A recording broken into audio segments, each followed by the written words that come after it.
Ser podcast. Las 7 de hoy por hoy. Ser podcast.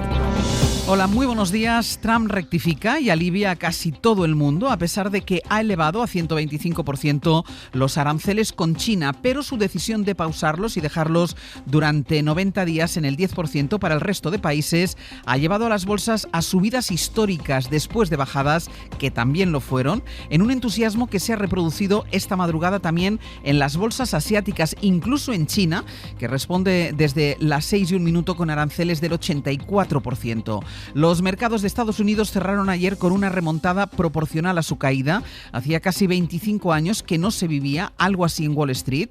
En una especie de efecto dominó, esta madrugada la bolsa asiática han abierto todas en verde. El Nikkei de Japón ha comenzado la jornada con una subida de más del 5% y a esta hora se sitúa ya por encima del 8%. Y todo porque Trump, al que habían cuestionado dentro y fuera de su propio equipo, ha decidido dar marcha atrás. A tremendous amount of spirit from other countries, including China. China wants to make a deal. They just don't know how quite to go about it. Escala el enfrentamiento con China, pero al resto de países les retira los gravámenes específicos que mostró orgulloso en un cartel hace solo una semana. Los deja para todos en un 10%. Ese cartel la verdad es que ha tenido muy pocos días de vida. Ya no vale en ningún sentido. Los aranceles que anunciaba para China los ha ido escalando y ahora los deja en ese 125% y el resto los iguala para todos en el 10%. Si para Europa en ese cartel ponía un 20%, eso, que llegó a entrar en vigor, ahora ya no vale. Y se abre un espacio de 3 meses para negociar con quien dice Trump que ha querido negociar. Y como China dice él que no ha querido, pues a China la penaliza. José Luis Astreola. Hola, buenos días. Jumping a little bit out of line. They were getting yippy, you know. They were getting a little bit yippy, a little bit afraid. Dice Trump que paraliza la escalada de su guerra arancelaria porque la gente se estaba poniendo nerviosa. Señala de hecho un grupo de empresarios asustadizo, no como otros, dice que son unos ganadores. Y la portavoz de la Casa Blanca reprochaba a la prensa, a los medios de comunicación, que habían fracasado, dice, en la lectura que están haciendo de esta estrategia de Donald Trump. Que el mundo no es que esté mirando a China, sino que el mundo está mirándole a él, a Donald Trump. Y por eso dicen que el presidente da marcha atrás. No por haber provocado un crack en la economía, sino porque ahora le están llamando para negociar. Eso que dijo él, que eran llamadas para besarle el culo. El ministro chino de Comercio ha dicho esta madrugada que son precisamente China y Europa las que están dando estabilidad al comercio global. Su homólogo en Estados Unidos había criticado a Pedro Sánchez por la gira que mañana le llevará a Pekín y que tiene una primera parada en Vietnam. Y ha sido desde allí, desde Vietnam, donde el presidente del gobierno acaba de responder, defiende la estrategia de Bruselas y también este viaje de la delegación española. Esa es la hoja de ruta de Europa. Y ahora no solo vamos a mantenerla, sino que vamos a ampliarla y vamos a perseverar en ella, con más apertura, con más cooperación, con nuevos socios y con una apuesta firme y decidida por el multilateralismo. El próximo canciller alemán, el conservador Merz, decía anoche que el repliegue de Trump es una victoria para Europa. Está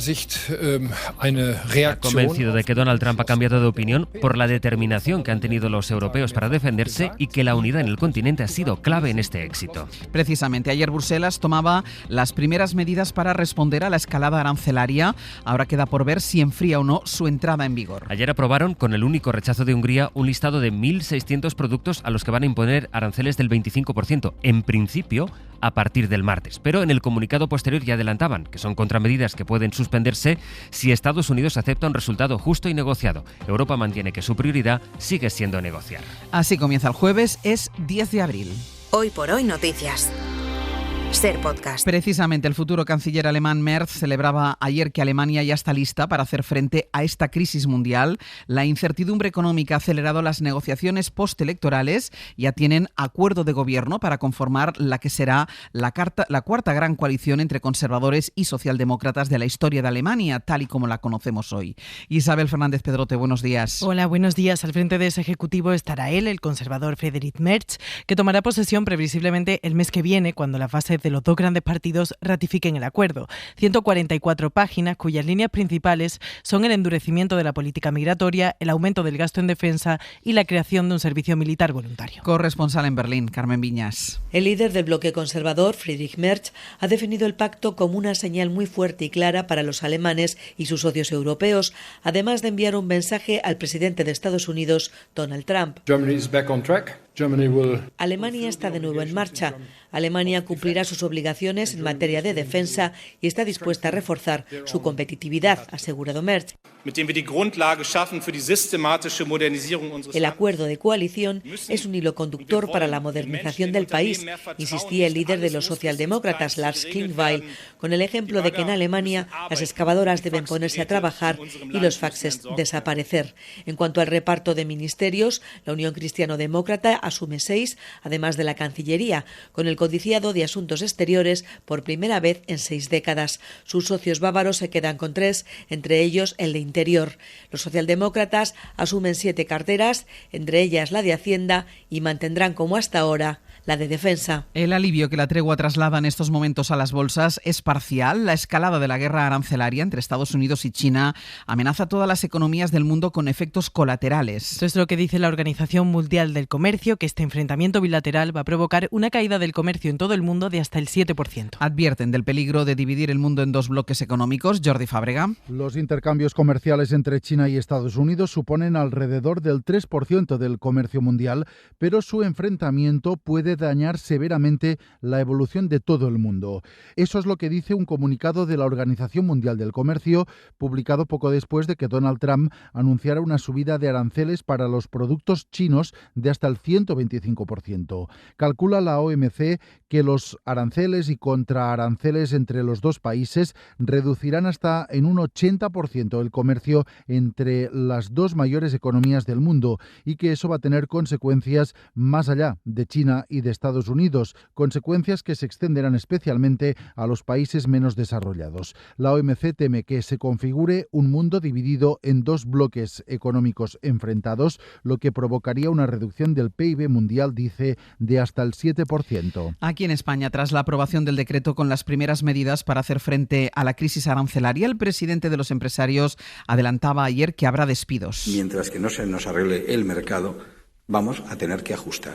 Por eso no me vale, y digo, cuidado, y vamos a advertir a todas las empresas de España con pedir los ERTEs. Si hay una cláusula que está prohibido el despido, si es un tema accidental, bueno, pues se puede entender, pero un tema estructural es imposible pensar que se va a poder mantener empleo si esa empresa no va a tener capacidad de recuperar el mercado que tenía. Garamendi da por hecho que serán necesarios, pero advertía a los empresarios que se piensen bien acogerse a los ERTEs que contemplen las ayudas del Gobierno. Hoy, por cierto, se reúne el ministro de Economía, Carlos Cuerpo, que lidera la negociación de las medidas con las comunidades autónomas para seguir analizando la coyuntura. El Partido Popular le pide, de hecho, que cuente con ellas para el decreto.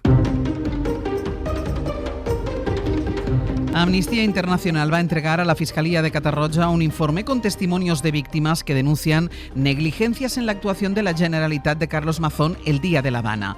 17 víctimas y un centenar de vecinos aseguran que se vulneraron sus derechos porque no les dieron la información suficiente para protegerse. Javier Ruiz Martínez. La tesis principal del documento la explica el abogado y autor de la investigación, Daniel Canals. El haber puesto en riesgo tan grave a miles de personas por no haber adoptado todas esas medidas de precaución, de cautela y de proporcionar información, aunque luego esas personas hayan sobrevivido, supone una vulneración del artículo 2 del Convenio Europeo de Derechos Humanos. La jurisprudencia del Tribunal Europeo de Derechos Humanos dice que es obligación de la autoridad competente de informar adecuadamente a la población sobre cualquier emergencia potencialmente mortal, y eso no ocurrió. El documento incluye entrevistas casi a una veintena de personas que perdieron a familiares y que vieron sus casas inundadas. Llamabas a todos los teléfonos, nadie te lo cogía. Tú sigues esperando, aunque te voy a intentar pasar y sigue esperando. Yo fui al ayuntamiento todos los días, no te informaban de nada. Al final me cogió una señora y cuando ya le iba a dar los datos de que estaban un grupo en picaña en los tejados, pues nada, se cortó y nada, fue imposible. Toda la documentación le va a llegar a la Fiscalía Valenciana en los próximos días. Hoy por hoy noticias.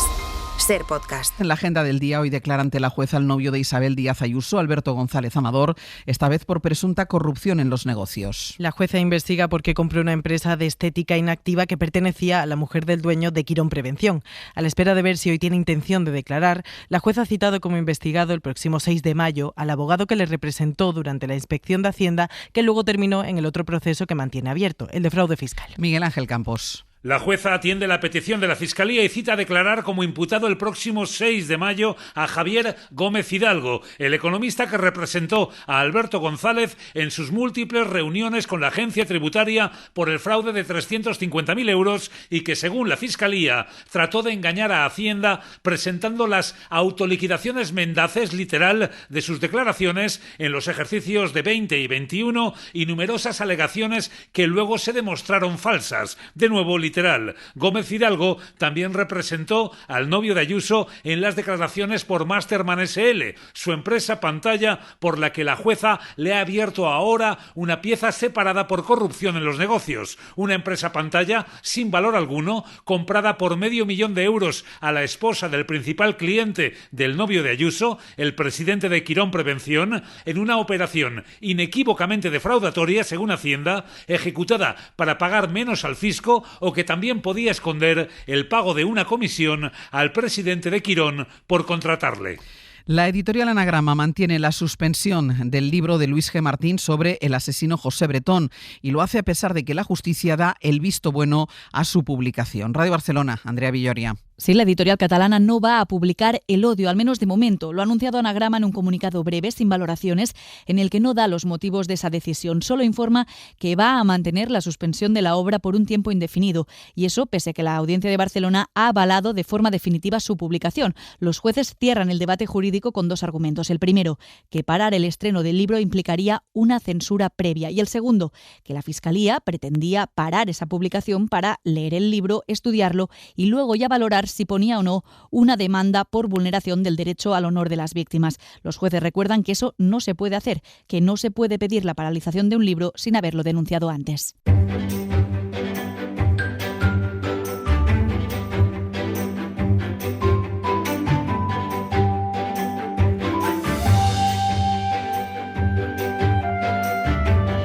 Vamos hasta Euskadi, Isabel León, Egunon. ¿Qué tal, Egunon? Y hasta Asturias, Jesús Martín, muy buenos días. Muy buenos días. Y voy contigo, y ese concurso del hormigón, bueno, literalmente el gran concurso del hormigón, organizado por el Colegio de Aparejadores de Asturias. Participan 69 centros educativos y hay que crear el hormigón más resistente. Eso es, de eso se trata, de que los alumnos de primero de bachillerato y de la FP, de la rama de los proyectos de edificación y de obra civil, elaboren una probeta con el hormigón más resistente que puedan hacer. Para ello, el colegio les facilita un kit para poder hacer ese hormigón y las explicaciones suficientes para que lo hagan. La razón de esta convocatoria, de este concurso, nos la explica Clara Díaz, que es vocal del colegio y es una de las organizadoras de esta cita. La arquitectura técnica es una carrera con pleno empleo y un perfil muy versátil y con mucho futuro. Y sin embargo, estamos viviendo una preocupante falta de vocaciones, por lo que creemos que es esencial acercar esta profesión a la juventud desde las aulas y de forma práctica, tangible, práctica, que se conozca de cerca, ¿no? Que se mojen, vamos. Que sepan hacer hormigón, vaya. Exactamente, que sepan hacer hormigón como el que sabe hacer una tortilla francesa, algo ya pues básico en la vida de estos chavales. Es una fórmula interesante. Isabel Kepa Junquera, que cumple 60 años. Y lo hemos celebrado por todo lo alto con un programa especial en la Sala Beca de Bilbao, en plena Gran Vía, en la que no ha faltado nadie, desde un capitán del Athletic como Dani Ruiz Bazán, amantes de la triquitisa, compañeros de proyectos de amigos. Cada vez que recibo un mensaje suyo y me cuenta algo que quiere hacer o algo que está haciendo, algo que le ha emocionado, algo que te ha hecho gracia, pues como que me conecta otra vez con las cosas importantes de la vida. Ha escrito una de las mejores canciones de la historia de la música en el mundo, que es Viar Arte. Estoy por acompañarle y por la amistad que tenemos, nada más. Kepa es celebración, alegría, es algo impresionante. Luego todos nuestros instrumentos más desconocidos los ha hecho populares por todo el mundo. Y así uno, otro y otro. No había micrófonos ante tantas ganas y ojo, porque con el Sorionak Suri y la tarta ya avanzamos que se viene algo bonito, que para junio Radio Bilbao tiene previsto un podcast que partió de un experimento, si recordáis, de una recreación de inteligencia artificial hace unos meses con motivo del centenario de la radio y que va a tener continuidad con las voces de Kepa Junquera. Y os lo dejo. Pues muy, muy interesante. Y bueno, hay una subsección, en esta sección viajera, que viajamos por las Ourense, hay una subsección que sería lo mejor de Asturias.